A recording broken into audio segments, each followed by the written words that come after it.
Mengejutkan, warganet bandingkan cara penanganan kasus narkoba Nia Ramadhani dengan Jessica. Beda ya, kalau ini di Borgol. Setelah Nia Ramadhani dengan suaminya Ardi Bakri ditangkap karena kasus penyalahgunaan narkoba, kini bagian Jessica Adeola Forester.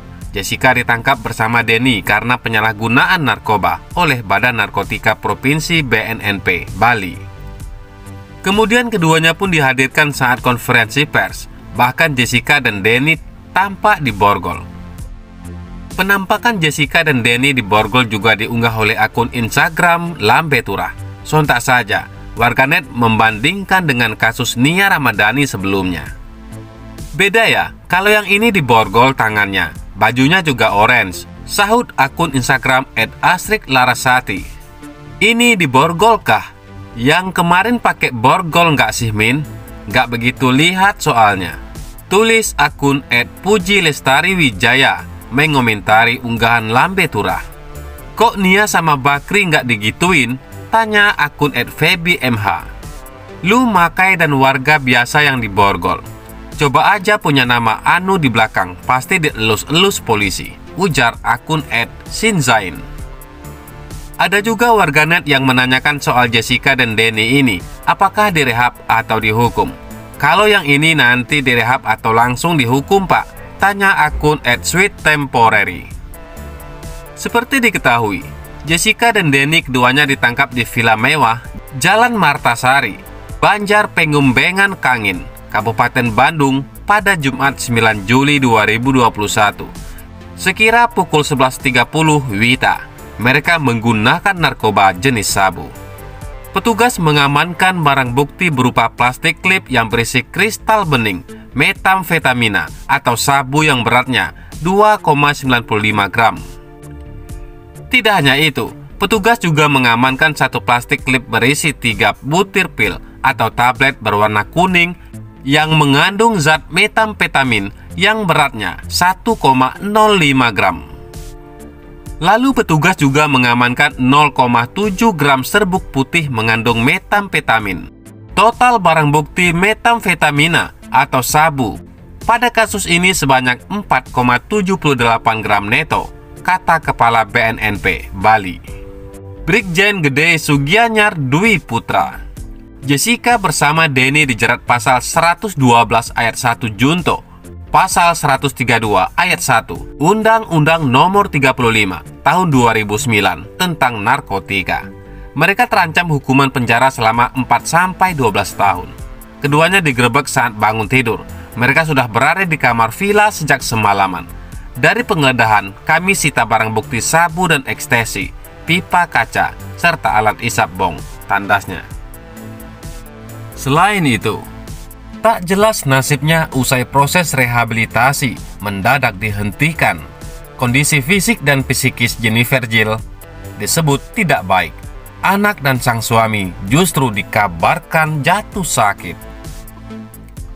Kabar tak sedap datang dari Jennifer Jill, istri dari Ajun Perwira yang saat ini mendekam di dalam penjara dan Balai Besar Rehabilitasi Lido, Jawa Barat. Di mana diketahui Jennifer Jill beberapa waktu lalu sempat terseret kasus narkoba sejenis sabu. Sahala Siaan bahkan mengatakan jika kondisi pengusaha tajir tersebut saat ini tidak baik-baik saja. Alasannya, proses rehabilitasi Jennifer Jill tidak tuntas dan dipindahkan ke tahanan oleh kejaksaan. Karena program rehabilitasi tidak berjalan dengan baik, pasti berdampak pada dirinya, kata Sahala Siaan seusai sidang Jennifer Jill di Pengadilan Negeri Jakarta Barat. Sama seperti orang lagi sakit, tiba-tiba di stop pengobatan pasti ada dampak, ujarnya. Selain kondisi fisik tidak baik, Sahala mengatakan kondisi psikis Jennifer juga kurang baik. Pasalnya, Jennifer Jill mendapat kabar bahwa suami dan anaknya, Ajun Perwira dan Pilo, terpapar COVID-19. Sementara itu, Jennifer Jill dituntut 6 bulan penjara atas kasus penyalahgunaan narkoba.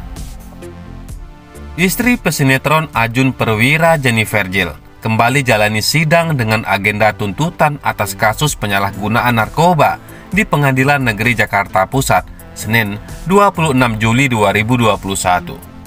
Dalam tuntutan tersebut, Jaksa Penuntut Umum atau JPU membacakan jika Jennifer Jill melanggar pasal 127 ayat 1A Undang-Undang RI nomor 35 tahun 2009.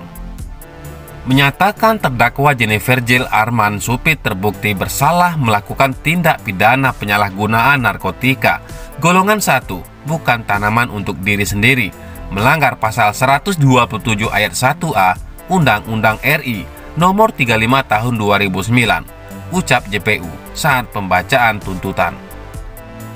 Menjatuhkan pidana terhadap Jennifer Jill Arman Supit dengan pidana penjara selama 6 bulan dikurangi masa penangkapan dan penahanan yang telah dijalani terdakwa dari pidana yang dijatuhkan. Memerintahkan terdakwa menjalani rehabilitasi medis rawat inap di Balai Besar Rehabilitasi Lido selama 3 bulan, dikurangi masa rehabilitasi terdakwa selama penyidikan sesuai nomor surat B12-2/2021 tanggal 26 Februari 2021 yang dikeluarkan oleh Badan Narkotika Nasional atau BNN RI, ditangani Dr. Yosi Eka Putri.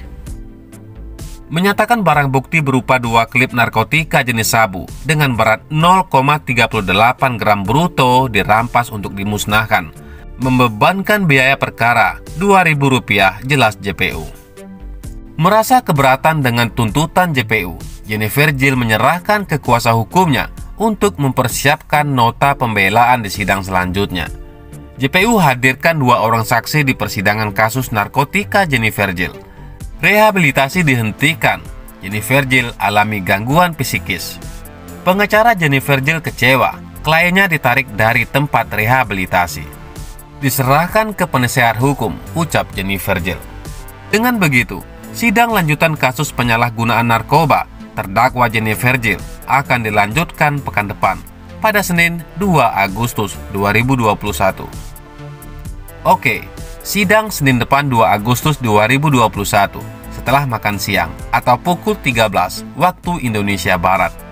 Jadi nota pembelaan dibacakan 2 Agustus 2021. Untuk sementara, terdakwa tetap ditahan, kata majelis hakim penutup sidang. Seperti diketahui, polisi menangkap Jennifer Jill bersama Ajun Perwira dan putranya, Pillow, di rumahnya di kawasan perumahan elit Ancol, Jakarta Utara pada Selasa 16 Februari 2021. Ketiganya kemudian menjalani tes urin dan semuanya dinyatakan negatif. Lantaran Jennifer Jill mengaku sebagai pemilik sabu tersebut, Ajun dan anak tirinya diperbolehkan pulang. Dalam penangkapan itu, polisi menemukan barang bukti narkoba jenis sabu seberat 0,39 gram beserta alat hisap atau bong.